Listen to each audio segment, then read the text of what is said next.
வணக்கம் மக்களே, நான் உங்கள் ஸ்டார்ட் ஆஃப் கை. ஸோ இந்த வீடியோ வந்து லாஸ்ட் வீடியோவோட கண்டினியூஷன் தான் மக்களே. சப்போஸ் லாஸ்ட் வீடியோவில் என்ன பார்த்தோன்னு வந்தீங்கன்னா, நான் குரோமா ஓப்பன் பண்ணிக்கிறேன்.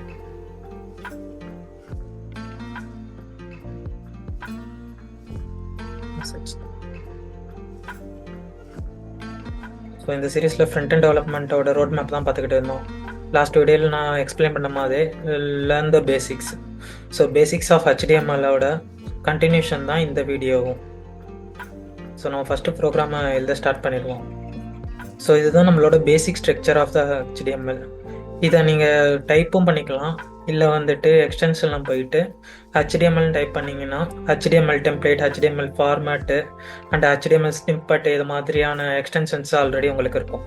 இந்த எக்ஸ்டென்ஷன்ஸை நீங்கள் டவுன்லோட் பண்ணிவிட்டு நீங்கள் சப்போஸ் இதை டெலிட் பண்ணிட்டேன், டாக் டைப், அதாவது இந்த எக்ஸ்க்ளமேட்டரி மார்க்கை வந்துட்டு நீங்கள் டைப் பண்ணிங்கனாலே வந்துட்டு இந்த ஸ்ட்ரக்சர் வந்துடும். ஸ்ட்ரக்சர் வந்து இதை கிளிக் பண்ணிங்கன்னா இந்த ஸ்ட்ரக்சர் ஆல்ரெடி இதாயிரும். இப்போ இந்த ஃபைலை வந்துட்டு நான் சேவ் பண்ணணும். ஏன்னா வந்துட்டு HTML கோடை வந்துட்டு நம்ம எக்ஸிக்யூட் பண்ணி பார்க்கணும். மோஸ்ட்டாக எக்ஸிக்யூட் பண்ணி பார்க்குறதுக்கு வந்துட்டு க்ரோம் தான் நம்ம யூஸ் பண்ணோம். ஸோ இந்த இதை நான் சேவ் பண்ணிக்கிறேன். ஃபர்ஸ்ட்டு HTML ஸ்கிரிப்ட் HTML ஃபார்மேட்டில் தான் இருக்குது. ஸோ HTML ஃபார்மேட்டை அப்படியே சேவ் பண்ணிக்கோங்க. இது வந்து எந்த டைரக்டரியில் சேவ் பண்ணனா வந்துட்டு download facial emotion HTML. So suppose நான் இந்த டைரக்டரிக்கு போகிறேன், டவுன்லோட்ஸ் அண்ட் இதை கிளிக் பண்ணா வந்துட்டு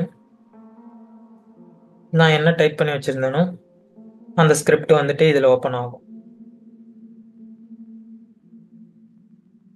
ஸோ ஒவ்வொரு டேக்காக நான் உங்களுக்கு எக்ஸ்பிளைன் பண்ணுறேன்.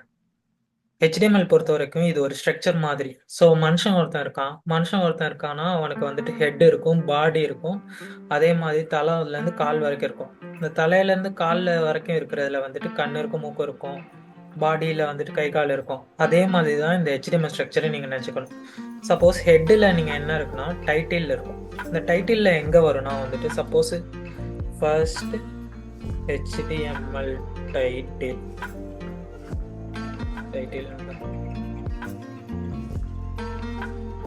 இந்த டைட்டில் எங்கே வரும்னா வந்துட்டு இப்போ நீங்கள் க்ரோமா ஓப்பன் பண்ணுறீங்க. க்ரோமா ஓப்பன் பண்ணும்போது வந்துட்டு இப்போ நான் இதை ரெஃப்ரெஷ் பண்ணிட்டேன்னா வந்துட்டு இந்த டேபில் வரும் first title HTML title. So நான் இந்த ஹெட்டில் உள்ள டைட்டில் டேக்கில் வந்துட்டு என்னென்ன டைப் பண்ணுறனோ வந்துட்டு அது வந்துட்டு நீங்கள் அந்த டைரக்டரியில் ஓப்பன் பண்ணுற க்ரோம் HTML ஸ்கிரிப்டோட இந்த டேபில் வரும். ஃபஸ்ட்டு HTML ஸ்கிரிப்ட்னு நம்ம மாறிடுச்சு. சப்போஸ் நான் வேறு ஏதாச்சும் டைப் பண்ணுறேன், இதை டைட்டில் எடுக்கிறேன், ஃபஸ்ட்டு HTMLனு இருந்துச்சுன்னா வந்துட்டு இது டைனமிக்காக மாறிடும். இப்போ ரிஃப்ரெஷ் பண்ணிங்கன்னா ஃபஸ்ட்டு HTMLனு வந்துடும். ஸோ இதுதாங்க டைட்டில் டேகு. இது ஹெட்டுக்குள்ளே வந்துட்டு டைட்டில் டேகு, அந்த மெட்டா டேக்கில் வந்துட்டு UTF-8 அந்த பர்டிகுலர் ஃபார்மேட்டை வந்துட்டு நம்ம டிஃபைன் பண்ணலாம். ஒன்ஸ் டைட்டில் முடித்தோன்னா வந்துட்டு நெக்ஸ்ட்டு வந்துட்டு பாடிக்குள்ளே என்னென்ன இருக்குன்னு நம்ம செக் பண்ணணும். சப்போஸ் பாடிக்குள்ளே நான் பேராகிராஃப் போகிறதுக்கு முன்னால் வந்துட்டு நான் ஃபஸ்ட்டு ஒரு பேராகிராஃப் எழுதுறீங்கன்னா அல்லது ஒரு கட்டுரைமாக எழுதுறீங்கன்னா வந்துட்டு அதுக்கு ஒரு டைட்டில் கொடுக்கணும். H1 கொடுத்துட்டு என்ட்ரு கொடுக்குறேன்.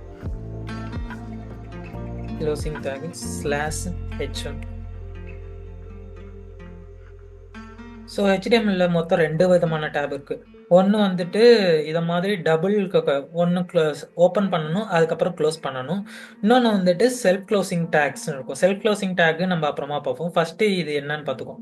ஸோ டைட்டிலில் வந்துட்டு H1 தான் டைட்டில். அதாவது பர்டிகுலர் பேராகிராஃப் எழுத போகிறீங்கன்னா அந்த பர்டிகுலர் பேராகிராஃபுக்கு வந்துட்டு நீங்கள் ஹெட்டிங் கொடுக்கணும். அதுதான் வந்துட்டு இந்த ஹெட்டிங் கொடுக்குறதுக்கு தான் வந்துட்டு இந்த H1 டேக். ஹெச்னா வந்துட்டு ஹெட்டிங்னு வச்சுக்கோங்க. H1ல் வந்துட்டு H1ல இருந்து H6 வரைக்கும் இருக்குது. சப்போஸ் H1ல் வந்துட்டு சிவா ஸ்டார்ட் கைன்னு டைப் பண்ணுறேன், சேவ் கொடுக்குறேன். சேவ் கொடுத்துட்டு ரிஃப்ரெஷ் கொடுக்குறேன்.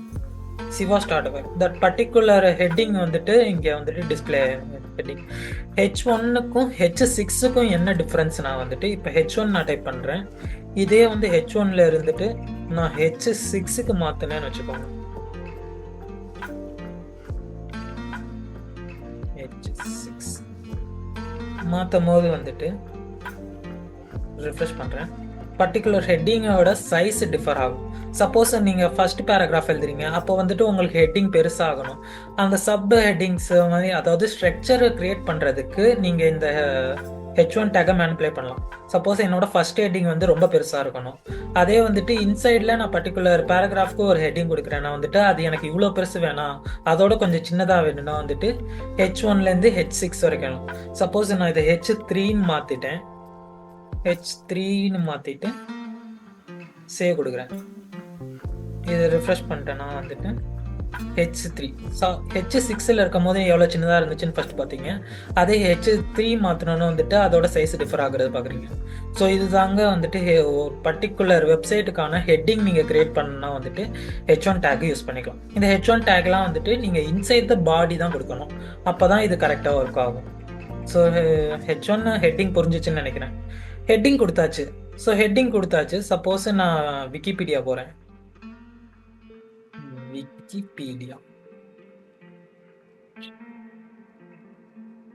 விக்கிபீடியா போகிறேன். சப்போஸ்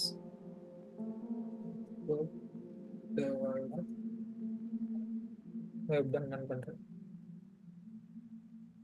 இங்கே ஹெட்டிங் கொடுத்தாச்சு. இதை மாதிரி நான் பேராகிராஃபை என் வெப்சைட்டில் நான் கிரியேட் பண்ணணும். அதுக்கு நம்ம என்ன டேக் யூஸ் பண்ணணும்னு பார்க்கணும்னா வந்துட்டு ஹெட்டிங்க்குனா H1 கொடுத்த மாதிரி வந்துட்டு பேராகிராஃபுக்கு நீங்கள் பேராகிராஃப்னே டேக் இருக்கு. சப்போஸ் P/Pன்னு கொடுத்துட்டிங்கன்னா பேராகிராஃப் டைப் கிரியேட் பண்ணணும். இது ஓப்பன் டேக், இது க்ளோசிங் டேக்னு சொல்லுவாங்க. இப்போ இந்த பேராகிராஃப் நான் ஏதாச்சும் டைப் பண்ணணும்னா வந்துட்டு சப்போஸ் நான் இதையே காப்பி பண்ணுறேன். காப்பி பண்ணிட்டு இதை பேஸ்ட் பண்ணுறேன்.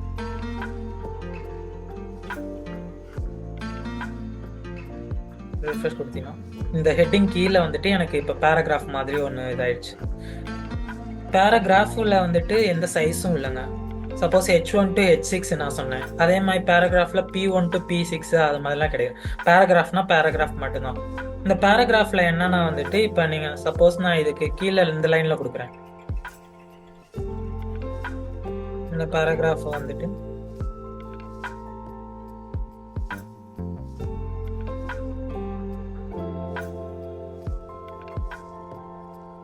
கண்ட்ரோல் சேவ் கொடுக்குறேன். இதில் வந்துட்டு நெக்ஸ்ட் லைனாக வரும்.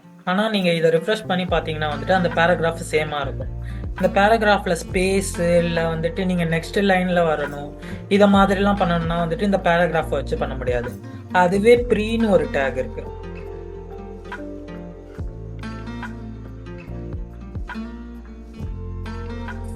ப்ரீ டேக் கொடுத்துட்டு நான் இந்த ப்ரைவேட் நெட்வொர்க்குங்கிறத காப்பி பண்ணுறேன். காப்பி பண்ணி சேவ் பண்ணிட்டேன். அதே அப்படியே கிளிக் பண்ணிவிட்டு கொஞ்சம் ஸ்பேஸ் விட்றேன். ஸ்பேஸ் விட்டுட்டு சிங்கிள் ஸ்டாட்டிக் அப்ளிகேஷன் இந்த வேர்டை காப்பி பண்ணிவிட்டு இவ்வளோ ஸ்பேஸ் இருக்குது. இங்கே ரிஃப்ரெஷ் கொடுத்து கண்ட்ரோல் எஸ் கொடுக்குறேன். இப்போ திரும்பி போய் பார்க்குறேன். இந்த ப்ரீ டேக்கில் வந்துட்டு நெக்ஸ்ட் லைனு இல்லை வந்துட்டு நம்ம எவ்வளோ ஸ்பேஸ் கொடுக்குறோமோ அந்த ஸ்பேஸ் வந்துட்டு அப்படியே எடுத்துக்கும். சப்போஸ் இது இன்னும் கொஞ்சம் ஸ்பேஸ் கொடுக்குறேன். இதுதாங்க பேராகிராஃப்க்கும் ப்ரீ டேக்குக்கும்.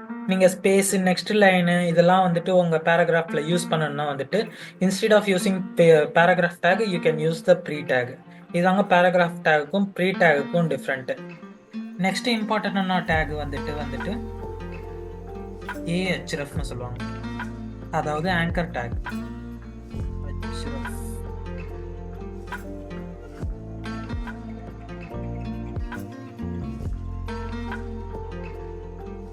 இப்போ நான் இங்கே AHREFனு இந்த டேக்கை வந்துட்டு என்னோட கோடில் இம்ப்ளிமெண்ட் பண்ணிட்டேன். இப்போ இங்கே போய் ரிஃப்ரெஷ் பண்ணால் வந்துட்டு அந்த AHREFஐ ஏன்னா பார்க்க முடியாது. ஏன்னா வந்துட்டு ஓப்பனிங் டேக்குக்கும் க்ளோசிங் டேக்குக்கும் நடுவில் வந்துட்டு ஏதாவது டெக்ஸ்ட் கொடுக்கணும். நீங்கள் இந்த இதை ஆங்கர் டேக்கை வந்துட்டு டிஸ்பிளே பண்ணணும். சப்போஸ் நான் வந்துட்டு திஸ் இஸ் தி ரெஃபரன்ஸ் லிங்க்னு கொடுத்துருக்கீங்க, கண்ட்ரோல் சேவ் கொடுக்குறீங்க. இப்போ போய் பார்த்தீங்கன்னா வந்துட்டு ரிஃப்ரெஷ் பண்ணுறீங்க, this is the reference link. So paragraph tag இல்லை H1 டேக்கு அதே மாதிரி ஆங்கர் டேக்கை நீங்கள் கம்பேர் பண்ணி பார்த்தீங்கன்னா வந்துட்டு இது வந்துட்டு வெப்சைட்டுக்குள்ளே இருக்க லிங்க் மாதிரி உங்களுக்கு டிஸ்பிளே ஆகும். இது வந்துட்டு எப்போல்லாம் நீங்கள் பேராகிராஃப் டேக்கோ இல்லை H1 டேக்கோ யூஸ் பண்ணுறீங்களோ அந்த டைமில் வந்துட்டு இது ஒரு டெக்ஸ்ட்டாக தான் உங்கள் அப்ளிகேஷனில் வந்துட்டு வருமே தவிர ஒரு லிங்காக வராது. சப்போஸ் இந்த லிங்க் இந்த வெப்சைட்டில் இருந்துட்டு நான் இன்னொரு வெப்சைட்டுக்கு வந்துட்டு ரீடைரக்ட் ஆகணும். விக்கிபீடியா காப்பி பண்ணுறேன். இந்த லிங்கை காப்பி பண்ணிவிட்டு இது சேவ் கொடுக்குறேன். yahoo.com சர்ச்சு இந்த லிங்கை காப்பி பண்ணி சேவ் கொடுத்துட்டு இதனால இப்போ H1 டேகு பேராகிராஃப் டேகை கம்பேர் பண்ணும்போது வந்துட்டு இதில் ஹச்ரஃப்னு ஒன்று கொடுத்துருப்பேன். ஹச்ரஃப் வேற ஒன்றும் இல்லைங்க, இந்த ஆங்கர் டேகுக்கான ஆட்ரிபியூட்டை தான் வந்துட்டு ஹச்ரஃப்னு கொடுப்போம். இந்த ஹச்ரஃப் என்ன பண்ணுன்னா வந்துட்டு சப்போஸ் இப்போ போகிறேன், இங்கே ரிஃப்ரெஷ் பண்ணுறேன், இதை கிளிக் பண்ணிட்டா வந்துட்டு பர்டிகுலர் இதுக்கு வந்துட்டு ரீடைரக்ட் ஆகும்.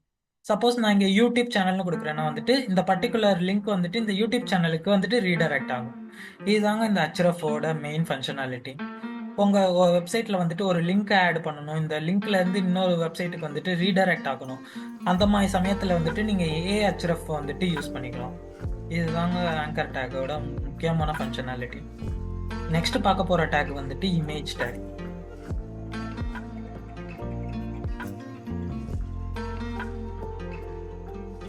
இப்போ AHREF டேக்கு இல்லை பேராகிராஃப் டேக்கோ இல்லை ப்ரீ டேக்குக்கோ ஒரு க்ளோசிங் டேக் இருக்கும். ஆனால் இமேஜுக்கு வந்துட்டு எந்த க்ளோசிங் டேக்கும் கிடையாது. ஏன்னா வந்துட்டு இது வந்துட்டு செல்ஃப் க்ளோசிங் டேக்குன்னு சொல்லுவாங்க. இதுக்கு வந்துட்டு இமேஜ் ஸ்லாஷ் இமேஜ்லாம் கிடையாது, வெறும் இமேஜ் மட்டும்தான். ஏன்னா வந்துட்டு இமேஜுங்கிறது வந்துட்டு ஒரு செல்ஃப் க்ளோசிங் டேக். இந்த இமேஜ் டேக் எதுக்கு யூஸ் பண்ணுவோன்னா வந்துட்டு சப்போஸ் ஒரு இமேஜை வந்துட்டு உங்கள் வெப்சைட்டில் வந்துட்டு இன்க்ளூட் பண்ணணும், அந்த மாதிரி சமயம் வந்துட்டு நீங்கள் இந்த இமேஜ் டேக் யூஸ் பண்ணலாம். இமேஜ் டேக்கில் ஒரு ஆட்ரிபியூட் இருக்குது, அதுதான் வந்துட்டு சோர்ஸ் ஆட்ரிபியூட். ஸோ இந்த பர்டிகுலர் சோர்ஸில் வந்துட்டு என்ன லிங்க் கொடுக்குறீங்களோ, அதாவது என்ன பார்த்து கொடுக்குறீங்களோ அந்த இமேஜ் ஆட்ரிபியூட்டை செட் பண்ணுறதுக்கு இந்த சோர்ஸ் டேக்கை யூஸ் பண்ணணும். சப்போஸ் நான் ஒரு இமேஜை நான் உங்களுக்கு செட் பண்ணி காட்டுறேன்.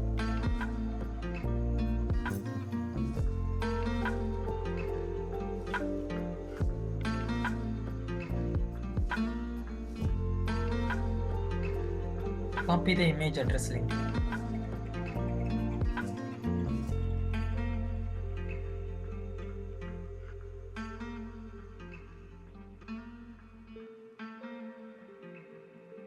ஸோ அந்த பர்டிகுலர் இமேஜ் வந்துட்டு என்னோட வெப்சைட்டில் வந்துட்டு இப்போ இன்க்ளூட் ஆயிடுச்சு. இதை மாதிரி தாங்க நீங்கள் இமேஜ் இம்போர்ட் பண்ணணும். இந்த இமேஜோட சைஸு என்ன சைஸ் இருக்கோ அதை அப்படியே எடுத்துக்கும். சப்போஸ் இந்த இமேஜுக்கு நீங்கள் வித்து செட் பண்ணணுமோ இல்லை வந்துட்டு ஹைட்டு செட் பண்ணணும்னா ஹைட்டுன்னு கொடுத்துட்டு 100 பிக்சல் எப்படின்னு கொடுத்துருணுங்க. இப்போ ரிஃப்ரெஷ் பண்ணி பார்த்தீங்கன்னா வந்துட்டு இந்த இமேஜோட ஒரிஜினல் ஹைட்டில் இருந்துட்டு நம்ம என்ன ஹைட்டு டிஃபைன் பண்ணணுமோ அந்த ஹைட்டு வந்துட்டு இதில் வந்துடுங்க. சப்போஸ் நான் இதில் வந்துட்டு வித்தும் கொடுக்குறேன் 20 பிக்சல். ரிஃப்ரெஷ் பண்ணி பார்த்தீங்கன்னா 20 பிக்சல் ஒரிஜினல் சைஸ்லேருந்து இப்போ வந்துட்டு உங்களுக்கு ஸ்ட்ரிங்க் ஆன மாதிரி இருக்கும். ஏன்னா எய்தர் ஹைட்டு கொடுக்கலாம் இல்லை வித்து கொடுக்கலாம். சப்போஸ் நீங்கள் ஹைட்டையும் வித்தையும் சேர்த்து கொடுத்தீங்கன்னா வந்துட்டு அந்த ஒரிஜினல் சைஸில் இருந்துட்டு இது மாடிஃபை ஆகி ஸ்ட்ரிங்க் ஆகியோ இல்லை ஸ்ட்ரெச் ஆகியோ காட்டின மாதிரி இருக்கும். சப்போஸ் நான் இதை 200 பிக்சல் வித்துன்னு கொடுத்தேன்னு வச்சுக்கோங்க, ஸ்ட்ரிங்க் ஆன இமேஜ் வந்துட்டு இப்போ ஸ்ட்ரெச் ஆன மாதிரி இருக்கும். ஸோ எய்தர் ஹைட்டு கொடுங்க இல்லை வித்து கொடுங்க. இது இல்லைன்னா இமேஜோட சைஸ் இல்லை வித்து வந்துட்டு ஸ்ட்ரிங்கோ இல்லை எக்ஸ்பேண்ட் ஆன மாதிரியோ தெரியும். இப்படி தாங்க நம்ம இமேஜோட ஹைட்டை மேனிபுலேட் பண்ணணும். ஸோ இது மாதிரி தான் பேசிக் டேக்ஸ். நெக்ஸ்ட் வந்துட்டு div tag.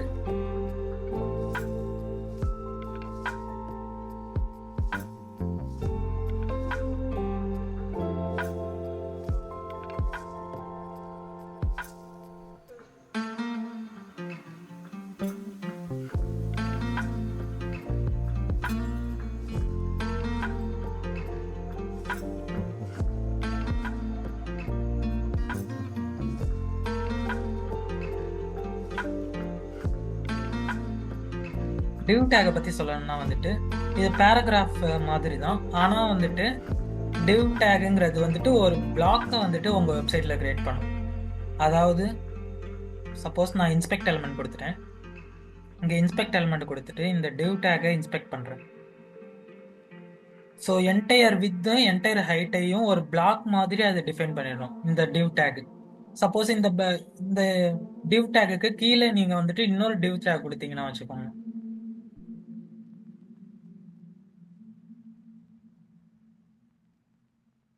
2 டிவ் டேக்கும் பக்கத்துல பக்கத்துல வராது. அதாவது கீழ வரும். இது ஒரு பிளாக்கு, இது ஒரு block.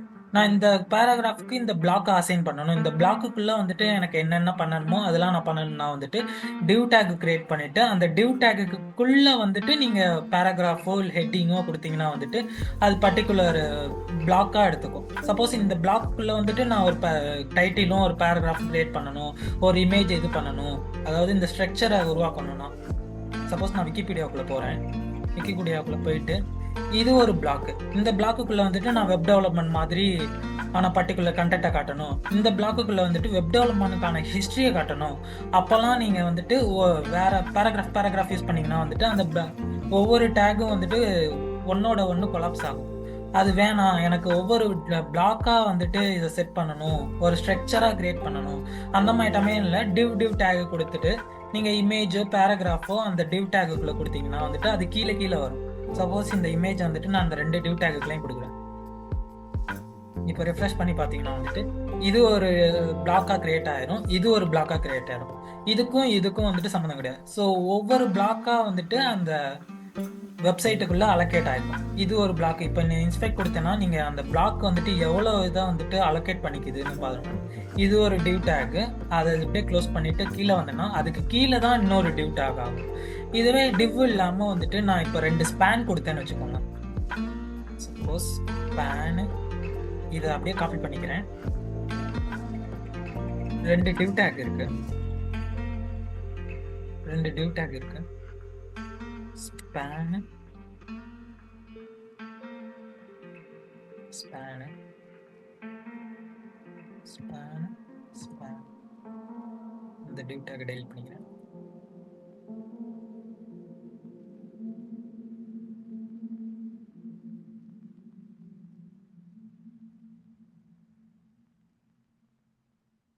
Compare to div take, span take என்ன பண்ணணும்னா வந்துட்டு இப்போ இது பிளாக்கா எடுத்துக்காம வந்துட்டு பக்கத்துல சப்போஸ் நான் இந்த இமேஜுக்கு பக்கத்துலயே வந்துட்டு என்னோட பேராகிராஃப் எழுதணும்னு வச்சுக்கோங்க.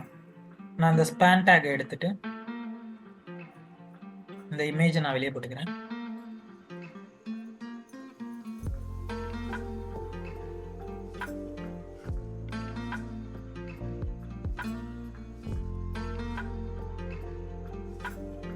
சிவா அது இன்னொரு எழுதிட்டேன்.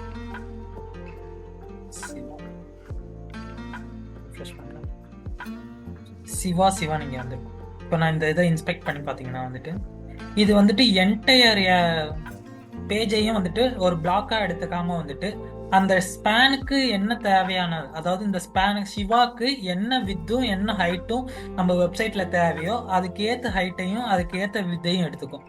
இதுதாங்க. இப்போ இதுவே நான் வந்துட்டு டிவ் டேக்கை யூஸ் பண்ணேன்னு வச்சுக்கோங்க, இது வந்து 1க்கு கீழே 1 ஆகும். ஏன்னா வந்துட்டு டிவ் டேக்குங்கிறது வந்துட்டு என்டையர் வித்தையும் என்டையர் ஹைட்டையும் அந்த பர்டிகுலர் வெப்சைட்ல வந்துட்டு அலோகேட் பண்ணிடணும். அதுவே ஸ்பேன் போட்டிங்கன்னா வந்துட்டு பர்டிகுலர் எலமெண்ட் நீங்க போட்டிருக்கீங்கன்னா சப்போஸ் பேராகிராஃப் இந்த 2 பேராகிராஃப் இருக்குன்னா இந்த பேராகிராஃபுக்கு என்ன அலோகேஷனான வித் ஹைட்டு, இந்த பேராகிராஃப்க்கு என்ன அலோகேஷனான வித் ஹைட்டு தேவையோ அந்த பர்டிகுலர் வித்தையும் ஹைட்டையும் மட்டும்தான் எடுத்துக்கும். கம்பேர் டு டிவ் டேக் இது வந்துட்டு பக்கத்துல வரும். இதுதாங்க ஸ்பேனுக்கும் டிவ்வுக்கும் இருக்கிற டிஃப்ரென்ஸ். ஸோ இந்த வீடியோக்கு இது போதுன்னு நினைக்கிறேன். வரப்போகிற வீடியோஸில் வந்துட்டு லைக் சிமெண்டிக் எலமெண்ட்ஸு, இந்த சிஎஸ்எஸ் எப்படி இன்க்ளூட் பண்ணுறது, மோர் காம்ப்ளெக்ஸான ஆட்ரிபியூட்ஸ் அதெல்லாம் பற்றி பார்க்கலாம். So thank you. Subscribe for more and watch like. By.